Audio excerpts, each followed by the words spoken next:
Golf GTI is beloved. It is held up apocryphally as being the original hot hatch. The Golf GTI is speed for the masses. If it isn't the very first word in accessible performance, then what really is the point of VW? And now there is a new one. It is the 8th generation of GTI, and it comes along at a time very much dedicated to change within Volkswagen. And you've got to wonder what might happen with all that change. It wouldn't be the first time they took their eyes off the ball. Remember the Mark IV. So what about the 8? Well, right now, the Golf is at a crossroads. Does it actually have a future when the company is so focused on electric cars and has thrown its lot into the ID.3? The current Golf feels a little forgotten. So will the GTI suffer? Well, now the Golf GTI has 245 horsepower from its 2-litre 4-cylinder engine. That's enough for 0 to 62 miles an hour in 6.3 seconds, and it'll go on to do 155 miles an hour if you want. It's also got a 7-speed DSG gearbox, but it is available with a manual.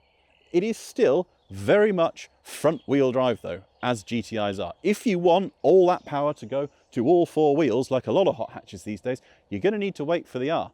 But that's going to cost more money. There is good news though. The design on the standard Golf 8 is just a bit, all the ideas seem to have gone into the ID.3 and sort of left the Golf.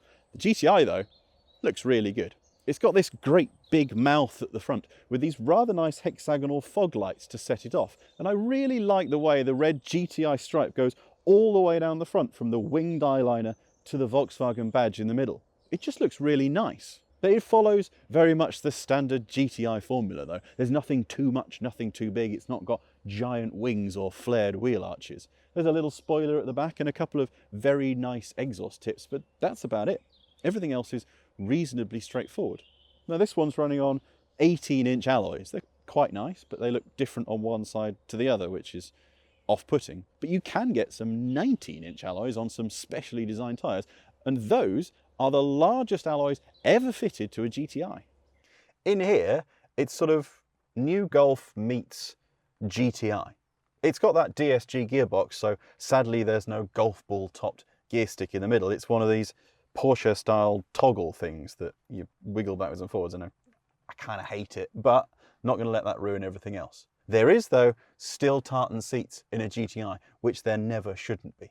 The rest of it though feels a bit like an odd mixture between futuristic and sort of forgotten.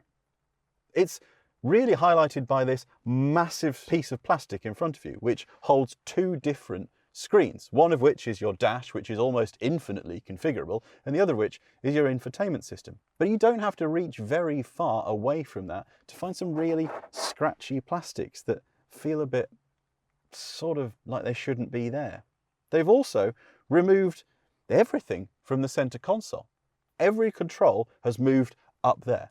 The climate control, that's in there. Everything is over there. The only things on the center console these days are the gear stick and the brakes and the starter button. That's it. And it's not even like it's a particularly usable system. In order to access any of the features, they've got some quick use buttons at the front, but they are not even proper buttons. They're just touch buttons, and sometimes you find they don't work that well. You could be driving along and you'll end up hitting the wrong one. Even the controls to change the temperature or change the volume, they are touch buttons just below the screen. It's so easy to hit the wrong one. I have to admit, this will be entirely down to your taste, whether you like it or not, but it's just not for me. It's things like the fact that that giant piece of plastic with the 2 screens, it just feels like it's been plonked there, especially since the binnacle for the old instrument cluster is still there. A Golf GTI should be simple, and the interior to this car, it's not simple. So the interior isn't ideal, but the GTI isn't really meant to be a perfect tech demo of the 21st century's latest. Driving it must make it feel better.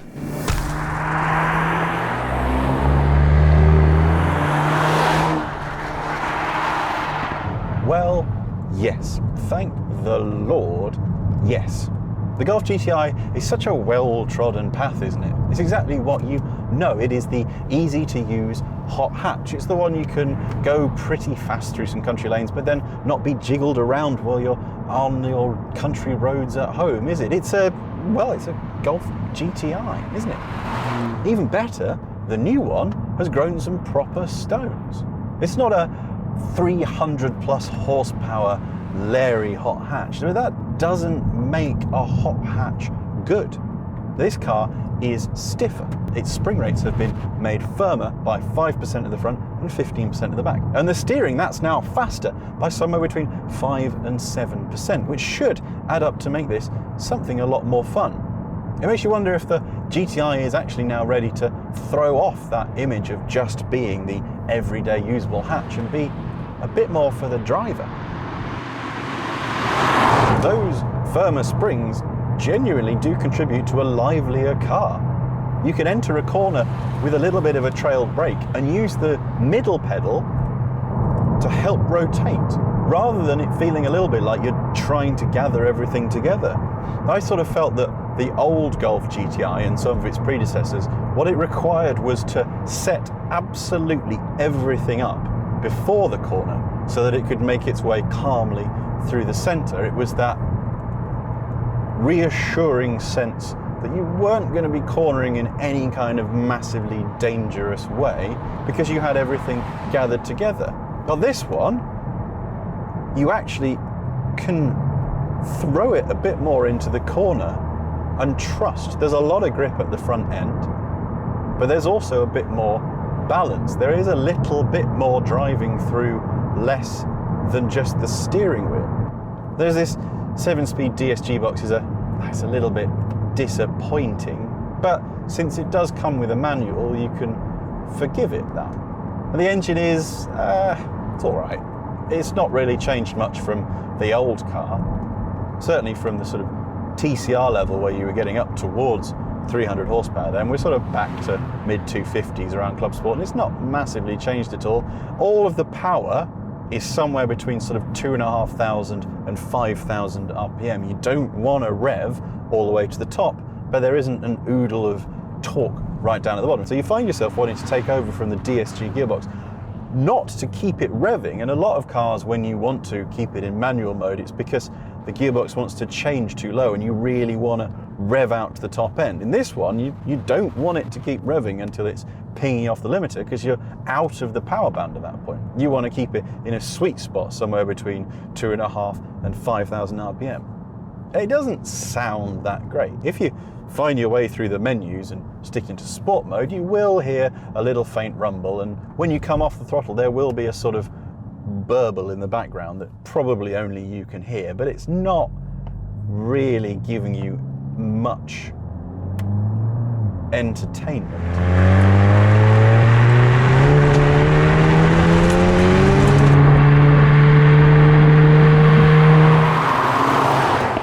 The thing about those spring rates is that around town it can get a little bit jiggly now, which is one of the differences. An old Golf GTI you would expect to be able to cruise around town without any problems.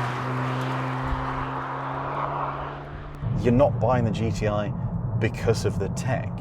As long as you get used to that, it shouldn't be the end of the world. And the new drive is just a lot of fun. It makes you want to drive this car, perhaps in a way that we haven't seen before on a GTI, or certainly in a way that we haven't seen since at least maybe the Mk5 in the mid-2000s. Then again, is that what a Golf GTI is all about? Will that actually put people off?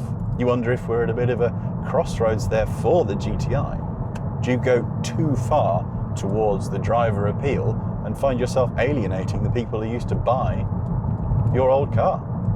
I guess I'm just quite glad I don't work in the Volkswagen product department.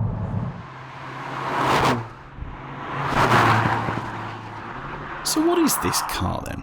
It's clearly not just the successor to the Mk7. It's more engaging, more fun, more interesting to drive than its predecessor. I like it, and while there's probably a group of people out there who might not like the new feeling of performance, I think most won't actually notice that difference. The only question now is, what's next for the GTI?